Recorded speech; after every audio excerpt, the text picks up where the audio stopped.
Hello students, today's class is for class 12 and our topic is solution.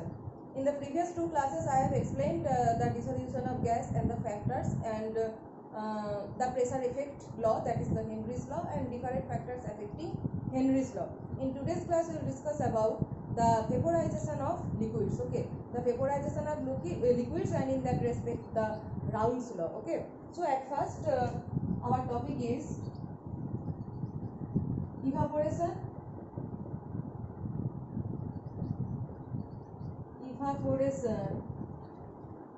of a liquid and in that respect the vapor pressure.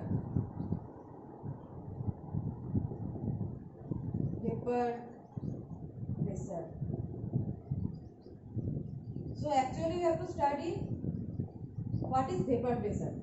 So to study vapor pressure we have to first discuss about evaporation of a liquid. Okay, so suppose we have taken some alcohol. Okay, we have taken some alcohol. So alcohol is evaporating and there is a lid. Okay, here is a lid. So when alcohol evaporates, or some you may consider other liquids too. So when it is evaporating,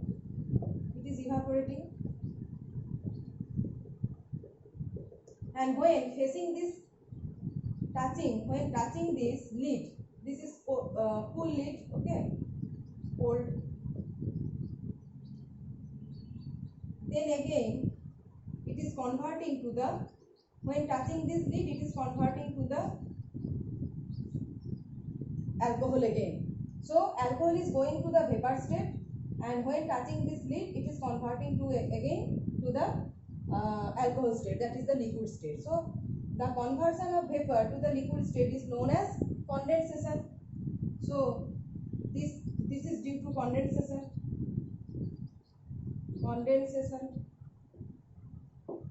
And when it is evaporating, that is liquid is going in the gas state, that is the vapor state, it is known as evaporation. Now these two processes are going simultaneously. Okay, now what is the rate? At first the evaporation has a higher rate than condensation.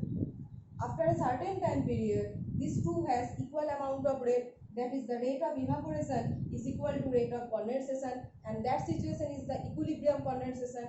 And when more time passes the rate of condensation becomes higher than the rate of evaporation. So at first evaporation, that is liquid to vaporization state, gaseous, that is the conversion of liquid state to the gaseous state is higher rate.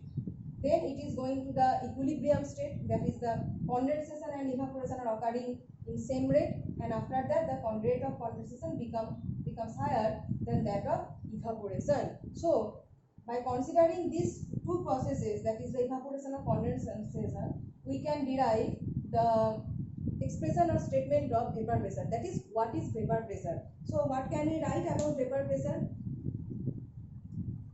So we should consider the vapor pressure when this condensation and evaporation are occurring simultaneously in equal rate, that is the equilibrium condition. When evaporation is higher or condensation is higher, we should not consider this condition. We should consider the condition when these two are occurring in same rate, that is the equilibrium condition. And in equilibrium condition the pressure exerted by the gas is actually the vapor pressure. So the vapor pressure means equilibrium condition. So we are writing the statement of vapor pressure, that is definition. At constant temperature, whenever we are considering any one parameter, that is pressure, the temperature should be constant. So at constant temperature,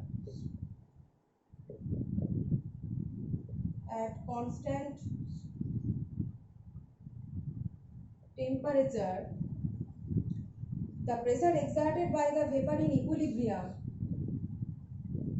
the pressure exerted by the vapor in equilibrium with its liquid, in equilibrium pressure exerted by the vapor in equilibrium with its liquid is called the equilibrium with its liquid is called the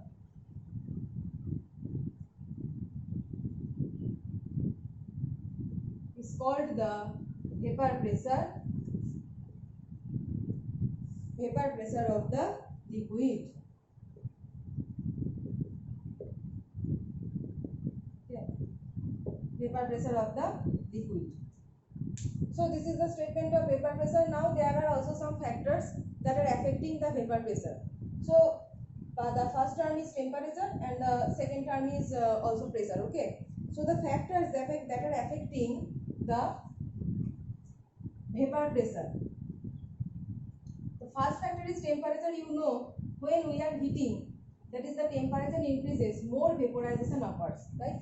More vaporization occurs. That is, with increasing temperature, vaporization increases. Why? Because with increasing temperature, kinetic motion of the liquid particles increases, and when kinetic motion increases, they can overcome their intermolecular force of attraction, and that's why by overcoming the intermolecular force of attraction with increased kinetic energy, they can go in the vapor state. So the first factor is temperature, and we can write with increasing temperature,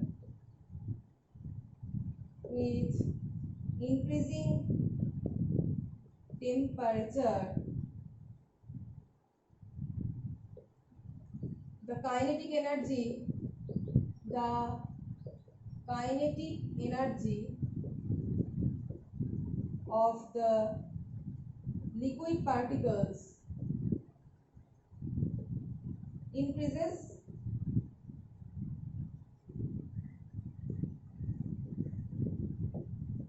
so they can overcome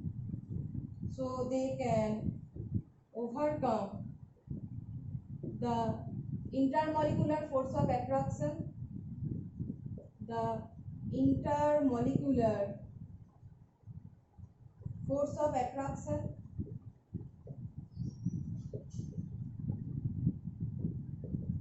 and hence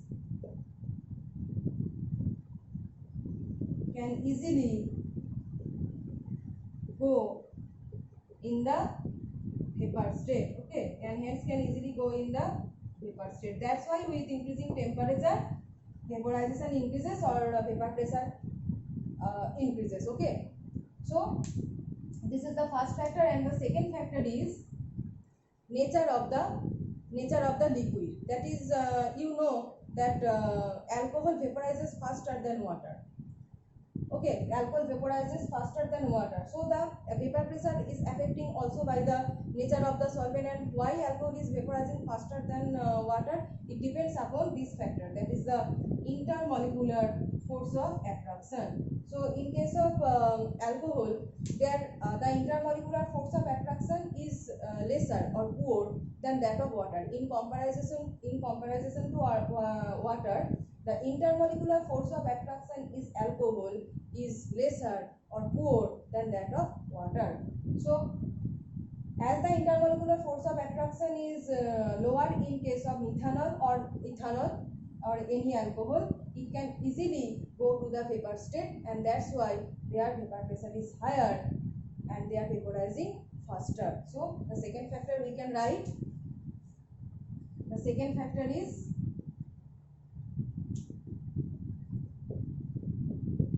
nature of the second factor is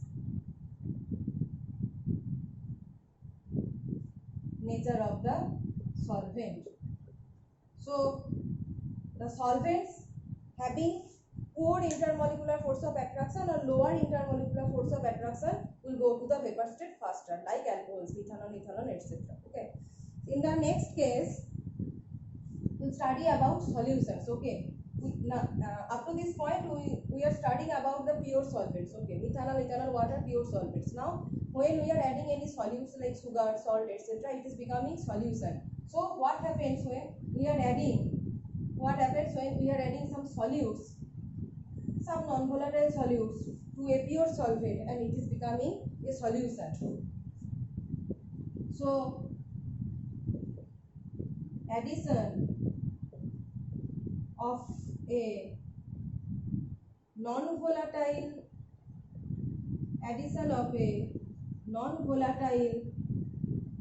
solute to a pure solvent.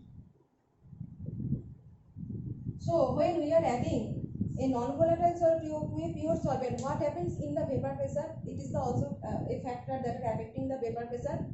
So when we are adding non-volatile solute, the vapor pressure decreases. That is, we can write in that case vapor pressure of solution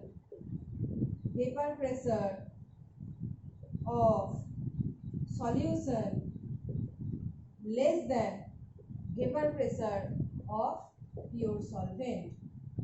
So we have taken some amount of water. Okay, water has some kind of vapor pressure, and we are adding some salt in it. Then the vapor pressure of that salt solution will be lower than that of pure water. Now why? When we are adding any non-volatile solute to a solvent, that means the entropy in that solution phase increases. The entropy for solution is higher than that for pure solvent. So molecules, any substance always try to possess more entropy. When they are finding more entropy in the solution phase, they does not want to go into in the vapor state. Liquids, when we are making solutions, liquids are finding more entropy in the solution phase than in the vapor phase. Okay, so their tendency to go in the vapor phase decreases as the entropy in the solution phase, that is the liquid phase, increases. We are adding some non-volatile solute, so the entropy in the liquid state somewhat increases, and substances always try to possess greater entropy. So the tendency to go in the vapor state somewhat decreases by the increased entropy in the solution phase. So we can write entropy of solution greater than, or greater than, it should not be correct. We can write entropy of solution increases. Entropy of solution increases with the addition of non-volatile solute. Okay, so entropy of solution increases with the addition of non-volatile solute. So the tendency of, so we are writing, so the tendency of solvent particles to go in the vapor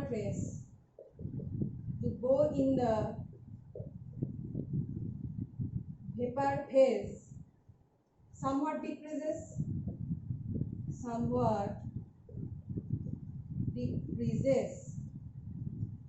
and hence if solvents are going vapor phase to the lesser extent, that means vapor pressure also decreases, and hence Vp, that is vapor pressure,